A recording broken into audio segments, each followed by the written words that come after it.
Assalamualaikum warahmatullahi wabarakatuh. Di sini saya akan mempresentasikan hasil PPT saya, yaitu dari mata kuliah Pancasila dengan dosen pengampu Bapak Aldi Pradana SPD MPD. Sebelum itu, izinkan saya memperkenalkan diri terlebih dahulu. Perkenalkan, nama saya Amelia Distiusara dengan NIM 2301181301. Di sini, saya mengambil sebuah kasus, yaitu tentang pengabaian hak asasi manusia yang menghancurkan kemanusiaan yang adil dan beradab. Sebelum masuk kepada isu, saya akan menjelaskan sedikit tentang pengertian dari hak asasi manusia. Hak asasi manusia adalah seperangkat hak yang melekat pada diri setiap individu sejak lahir, tanpa memandang ras, agama, gender, status sosial, atau latar belakang lainnya.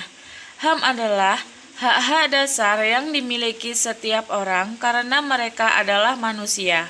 Masuk pada definisi isu yang saya ambil, yaitu pengabaian HAM adalah tindakan atau kelalaian yang melanggar hak-hak dasar yang melekat pada setiap individu, seperti hak hidup, kebebasan, kesetaraan, dan martabat. Tindakan ini dapat dilakukan oleh individu, kelompok, atau bahkan negara. Hak asasi manusia sebagai dasar kemanusiaan yang adil dan beradab. HAM mencakup hak-hak yang dimiliki setiap individu tanpa memandang ras, agama, kewarganegaraan, atau status lainnya. HAM mendasar pada nilai-nilai keadilan, kebebasan, kesetaraan, dan penghormatan terhadap martabat manusia. Pencapaian kemanusiaan yang adil dan beradab adalah tujuan dari pengakuan dan perlindungan HAM secara universal. Pengabaian terhadap HAM berarti mengabaikan hak-hak fundamental seseorang, seperti hak untuk hidup, kebebasan berpendapat, kebebasan dari penyiksaan, hak atas perlakuan yang setara di mata hukum, dan hak untuk mendapatkan perlindungan dari diskriminasi. Ketika hak-hak ini tidak dihormati atau dilanggar secara sistematis, itu akan mengarah pada penghancuran nilai-nilai kemanusiaan yang adil dan beradab. Karena keadilan dan martabat manusia adalah prinsip dasar yang mendasari kehidupan sosial yang bermartabat.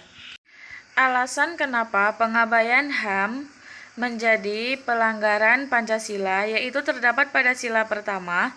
Pengabaian HAM seperti kekerasan terhadap kelompok agama tertentu atau pelarangan kebebasan beragama jelas bertentangan dengan prinsip ini, yang menghormati kebebasan beragama sebagai salah satu hak dasar manusia. Negara yang tidak menjamin kebebasan beragama adalah memperlakukan warga negaranya dengan tidak adil berdasarkan agama mereka, melanggar sila pertama Pancasila. Pada sila kedua, pengabaian atau pelanggaran HAM yang menghancurkan kemanusiaan berlawanan langsung dengan sila ini. Tindakan seperti penyiksaan, pembunuhan, perbudakan, atau diskriminasi adalah bentuk nyata dari pelanggaran terhadap hak asasi manusia yang sangat merusak nilai kemanusiaan yang adil dan beradab. Pada sila ketiga, pengabaian HAM sering kali menyebabkan polarisasi sosial dan perpecahan, karena diskriminasi dan ketidakadilan dapat memicu ketegangan antara kelompok-kelompok dalam masyarakat. Ketika suatu kelompok terpinggirkan atau hak-haknya dilanggar, itu dapat merusak persatuan bangsa dan memperburuk ketidaksetaraan antar kelompok. Pada sila keempat, pengabaian terhadap HAM seringkali dilakukan oleh pihak yang berkuasa dengan cara otoriter atau tanpa melibatkan perwakilan rakyat dalam proses pengambilan keputusan.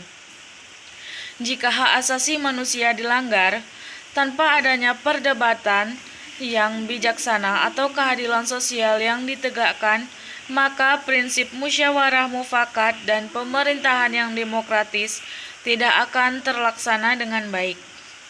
Pada sila terakhir, yaitu sila kelima, pengabaian HAM yang menghancurkan kemanusiaan yang adil dan beradab seringkali menciptakan ketidakadilan sosial ketika hak-hak individu atau kelompok tertentu dilanggar, seperti hak atas pendidikan, pekerjaan, dan perlindungan hukum, maka tercipta kesenjangan sosial dan ketidaksetaraan yang bertentangan dengan prinsip keadilan sosial dalam Pancasila. Upaya untuk mengatasinya, yang pertama, memastikan pelanggar HAM diadili sesuai hukum yang berlaku dan memperkuat lembaga perlindungan HAM seperti Komnas HAM. Yang kedua, memberikan perlindungan khusus bagi kelompok marginal seperti wanita, anak-anak, dan masyarakat adat. Dan yang terakhir yaitu yang ketiga, mengedepankan penyelesaian konflik secara damai dan mencegah eskalasi yang dapat menyebabkan pelanggaran HAM. Demikianlah beberapa hal yang dapat saya sampaikan. Sebelumnya saya mohon maaf apabila dalam penyampaian saya tadi ada kesalahan kata. Saya akhiri. Assalamualaikum warahmatullahi wabarakatuh.